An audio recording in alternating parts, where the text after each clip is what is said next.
नमस्कार दोस्तों, good evening. बहुत दिन बाद हम लोग लाइव पर चर्चा कर रहे हैं, क्योंकि मैं इस समय तक घर पहुंच नहीं पाता हूं, तो मैं रास्ते में से ही लाइव कर रहा हूं। आप सब लोगों से निवेदन है, आप लोग जुड़े और इस चर्चा का विषय, इस चर्चा का हिस्सा बनिए। काफी संख्या में लोग जुड़ रहे हैं लगातार, आप लोग जुड़ते जाइए और इस चर्चा का हिस्सा बनिए।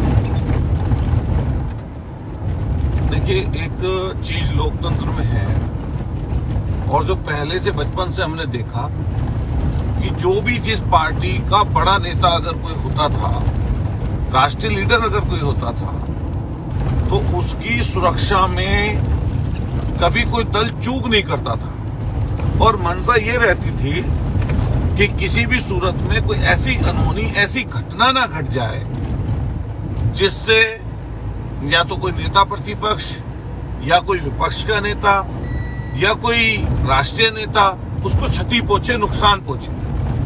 लेकिन आज जिस तरीके से माननीय अखिलेश यादव जी के साथ हुआ है, मैं हर एक व्यक्ति से बात कहना चाहता हूं, सिर्फ राजनीतिक होने के लिए नहीं या वो हमारे नेता हैं सिर्फ इसलिए नहीं, मैं इसलिए भी कहना चाहता हूं कि मान लीजिए, क्या सरकार कभी हमेशा किसी की रहती है? हमेशा कभी किसी की रही है?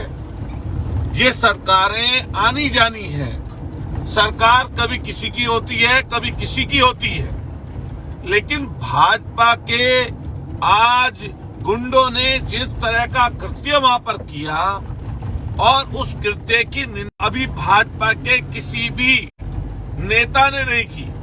अगर ये काम अगर कोई विपक्ष का व्यक्ति मुख्यमंत्री जी के साथ या किसी और के साथ कर दिया होता, तो अब तक पुलिस के लोग उसके घर पर पहुंचकर तांडव मचा दिए होते। लेकिन इतनी बड़ी घटना घट गई और इतनी बड़ी घटना के बावजूद भी क्या ये सुरक्षा में त्रुटि नहीं है? सिग्नल चले गए तो दोस्तों, आज क्योंकि रास्ते में हूं मैं, क्या ये सुरक्षा में त्रुटि नहीं है? क्या ये एक साजिश का हिस्सा नहीं हो सकता कि जिस समय माननीय मुख्यमंत्री, पूर्व मुख्यमंत्री अखिलेश यादव जी की, जब वो एक पार्टी के राष्ट्रीय अध्यक्ष हैं, प्रमुख नेता हैं और पूरे देश में उनके फॉलोअर्स हैं, मानने वाले लोग हैं, उनकी एनर्जी, सिग्नल्स में बहुत दिक्कत आ रही है, रास्ते में हम लोग चल रहे हैं, तो हालांकि मैं दोबारा जुड़ूंगा आप लोगों से। तो अभी सब लोग इस पर चिंतन करिए, मनन करिए, ये कौन सी सरकार चला रहे हैं ये भाजपा के लोग? मुख्य विपक्षी दल के राष्ट्रीय नेता, पूर्व के मुख्यमंत्री, विपक्षी नेता, सारी चीजें हैं, सारी चीजें, और उसके बावजूद भी अरे कोई आपका एकाधिकार है क्या धर्म पर? किसी पर धर्म के ठेकेदार हो तुम लोग? क्या अकेले तुम ही जाओगे वहां पर? कोई अगर कहीं मंदिर में जाना चाहता है, कोई अगर किसी संत से, महात्मा से आशीर्वाद लेने जाता है, तो आपको कौन सी तकलीफ है भाई? आपको कौन सी दिक्कत है भाई? ऐसे रोक लोगे क्या किसी को? क्या रुका है अब तक कोई? अरे उन्होंने परिक्रमा की, वो संतों से मिलने गए, आपके पेट में काहे का दर्द है भाई? असली दर्द तो इस चीज का है। ये बात माननीय अखिलेश यादव जी ठीक कहते हैं। अरे मुख्यमंत्री का आवास था, उसमें गंगा जल डालकर उसको धोया जा रहा था। ऐसी सोच आपकी है। और ये बात भी बिल्कुल ठीक कही। मान लिया मंदिर में या संतों से कोई पास जाना चाहता है, मंदिरों में कोई जाना चाहता है, और आप उसको अगर रोकते हो तो आप तो खुद तो धर्म विरोधी हो। आपसे ज्यादा धर्म विरोधी कौन होगा? और फिर माननीय अखिलेश यादव जी या कोई और या हम या कोई अन्य व्यक्ति जाता है कहीं पर, हम लोग भी जगह जगह जाते हैं। मैं कल राजस्थान में भगवान देवनारायण जी के मंदिर में गया। कैसे रोक लोगे भाई आप? और अगर ये मानसिकता है कि ये दलित, पिछड़े और कमजोर पक्ष के जो लोग हैं इनको मंदिर में प्रवेश ना दिया जाए या इनको किसी गुरुओं से, संतों से ना मिलने दिया जाए, तो आप लोग तो धर्म के विरोधी हुए। जिन लोगों तक भी बात हमारी पहुंचे, मैं आप तमाम साथियों से निवेदन करूंगा, इस बात को दूर तक पहुंचाइए और कम से कम हम लोगों को ये मन बनाना पड़ेगा कि इस सरकार के खिलाफ एकजुटता के साथ कैसे लड़ाई लड़ी जाए। अफसरशाही हावी है,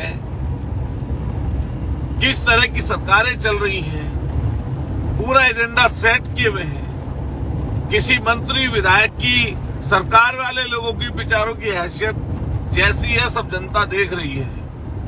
कोई किसी के हाथ में कुछ नहीं है। पूरी सरकार को जैसे अधिकारी लोगों ने कैप्चर कर लिया, अधिकारी लोगों ने जैसे सरकार में पूरी कब्जा कर लिया। लोकतंत्र में चुने हुए प्रतिनिधियों के साथ ये हरकत हो रही है। सोच कर देखिए कैसी हालत हो रही है।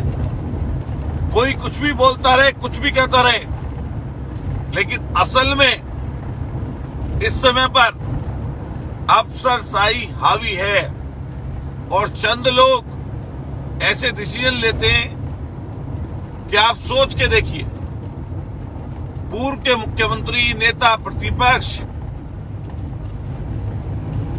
राष्ट्रीय नेता, हर कुछ उनके पोर्टफोलियो में है, लेकिन पुलिस की सुरक्षा हटा ली जाती है। अरे पहले भी जो लोग पूर्व के मुख्यमंत्री थे, क्या किसी को नुकसान करने का किसी ने मन बनाया?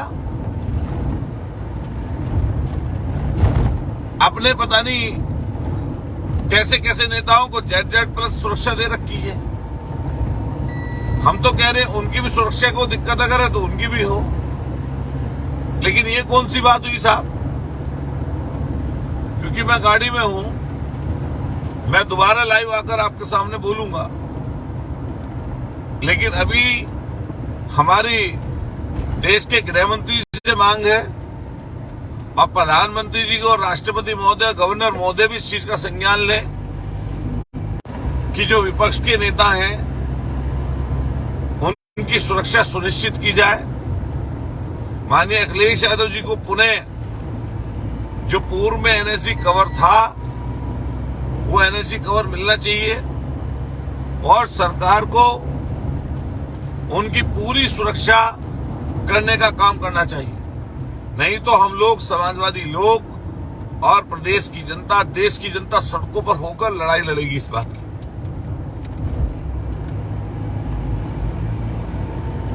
बहुत बहुत आपका सबका शुक्रिया, क्योंकि लगातार हम लोग यहाँ रास्ता खराब है उसमें चल रहे हैं। तो मेरा आप सब लोगों से निवेदन है कि सब लोग सोशल मीडिया पर आकर सरकार की इस नीति का, इस विचार का विरोध करें। बहुत बहुत शुक्रिया, धन्यवाद।